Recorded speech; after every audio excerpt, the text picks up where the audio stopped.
Vous regardez un reportage yachtguidecaptain.com. Bienvenue sur l'Abeille Flandre, un remorqueur de haute mer. Aujourd'hui basé à Toulon, sa mission est d'assurer des opérations d'assistance dans les zones maritimes à fort trafic. L'Abeille Flandre est entre autres intervenu pour le pétrolier Erika en décembre 1999 et le chimiquier Levolison en octobre 2000. L'écrivain Hervé Hamon lui a consacré un vibrant hommage dans son livre L'abeille d'Ouessant. Donc là nous sommes dans le local Treuil. Donc nous avons deux câbles de remorque, un de secours et un principal. Donc 1600 mètres sur le principal d'enroulé, d'un câble de diamètre 70 mm. Donc qui a une charge de rupture de 400 tonnes et qui peut tirer jusqu'à 200 tonnes au bollard pole, c'est-à-dire un point fixe sur le quai, quoi. Donc ici nous avons le câble de remorque, de secours. Là on doit avoir à peu près la même distance, 1600 mètres. Hein. Et là la grande poulie qui démultiplie la force du câble. Donc il y a 4 moteurs hydrauliques pour pouvoir bouger tout ça. Et chaque moteur hydraulique est indépendant ou il peut aussi être couplé et puis pour avoir plus de puissance. Donc voilà l'atelier, là où on bricole pas mal de pièces, mais les grosses pièces c'est généralement des entreprises de terre qui viennent réparer. Et nous on fait que les petits travaux. 4 moteurs diesel de 2350 kW chacun, soit une puissance de 12 800 chevaux, propulse ce bateau. Bon, écoutez, je vous souhaite à tous la bienvenue. Hein. Moi je me présente, Monsieur Percelet, le chef mécanicien du bateau là. Hein. On va dire que c'est un sacré bateau. Et accompagné d'un de nos matelots, là, Yann, hein, dit qu'on appelle de temps en temps l'Indien, on le surnomme l'Indien, je peux dire ça. Bon, autrement, voilà, ici vous êtes au PC Machine. Hein, et ici, c'est un peu le cœur du bateau. Derrière, vous avez les tableaux électriques, c'est là où on fait la production, on a toute la production électrique. C'est un peu une mini-centrale EDF. Hein. Et là, actuellement, on a un groupe en service et nous avons 2 groupes en stand-by, 2 groupes électrogènes. Et on a en plus 2 alternateurs attelés qui sont attelés sur les moteurs principaux.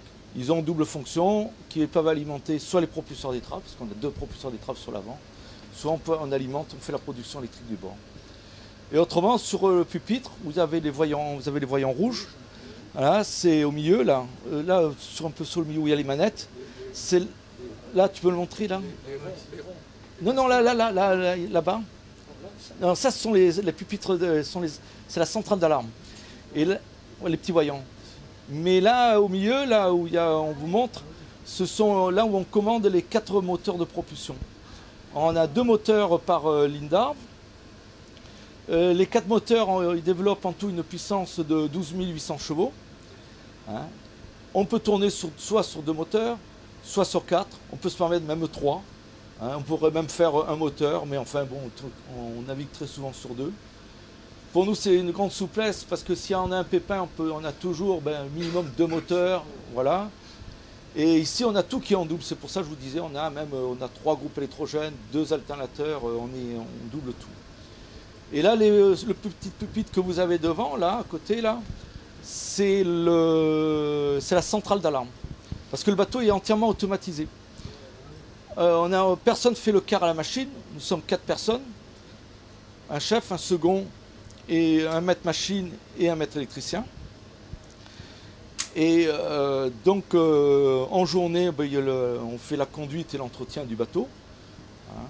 Ça peut aller même à entretenir le mixeur du cuisinier jusqu'à faire l'entretien de tout ce qui est partie des moteurs principaux. Et le soir, c'est automatique, il n'y a personne. S'il y a une alarme, c'est renvoyé dans une des cabines de la personne qui est de service, soit chez le maître machine, soit chez le maître électricien. Suivant la gravité, il appelle l'officier qui est de service avec lui et on intervient, puis après on descend peut-être à 4, tout ça, ça dépend. Voilà, c'est un petit peu le... Que ce soit en mer ou à quai, on est constamment... voilà, c'est un peu... on applique toujours ce service-là. Hein. Après, quand on passe en phase de remorquage, là, c'est pas pareil. Bon, suivant l'importance que c'est, on peut refaire on peut mettre, comment ça s'appelle, faire le quart en bas. Mais bon, tout ça, ça dépend de ce qu'on remorque et tout. Mais ça, bon, après, c'est un peu au bon vouloir. On le voit un petit peu. On voit, bon, est-ce qu'on fait le quart, tout ça. Ça, c'est un peu à nous de. Bon, théoriquement, on n'est pas obligé, mais des fois, on se dit, attention, il y a un gros, là, ça va. Mieux vaut prévoir en cas de chasse, tiens, ceci. Mais ça, c'est bon, c'est une autre. Une conduite qu'on applique, mais après, ce sont des procédures que nous avons. Voilà. Donc, alors, nous sommes dans le carré équipage, là où l'on prend nos repas. À côté, nous avons le salon équipage. Et plus loin, là, derrière, le carré officier. Donc, le salon équipage. Confortable, très bien. Avec une télé, un jeu de fléchettes, quelques trucs pour se divertir. Donc voilà la cuisine du bateau. 2 équipages de 10 personnes font fonctionner ce bateau 24 heures sur 24. La baie Flandre, c'est aussi 36 000 milles nautiques d'autonomie, donc une table de cartes adaptée. La passerelle de la baie Flandre dispose d'une visibilité 360 degrés et est notamment très bien équipée avec 2 radars DK plein jour. Bon, ben ici, nous sommes écoutés à la passerelle, hein, sur un des pupitres de la passerelle, sur le pupitre arrière tribord. Et là, vous pouvez voir ici la poste de manœuvre, on manœuvre les moteurs. Hein, soit c'est le commandant ou le second ou le lieutenant qui manœuvre. Et puis là, on a la partie, le pupitre de commande des treuils, hein, treuil de remorque principale, et puis la deuxième remorque. Les dimensions de la baie Flandre sont de 63 mètres 45 de long, 14 mètres 74 de large et 6 mètres 90 de tirant d'eau, pour une jauge brute de 1577 tonneaux. Le jour de notre visite, le Lady Moura était amarré à côté de la baie Flandre. Et de la passerelle, nous avons pu bénéficier d'une vue imprenable sur Monaco.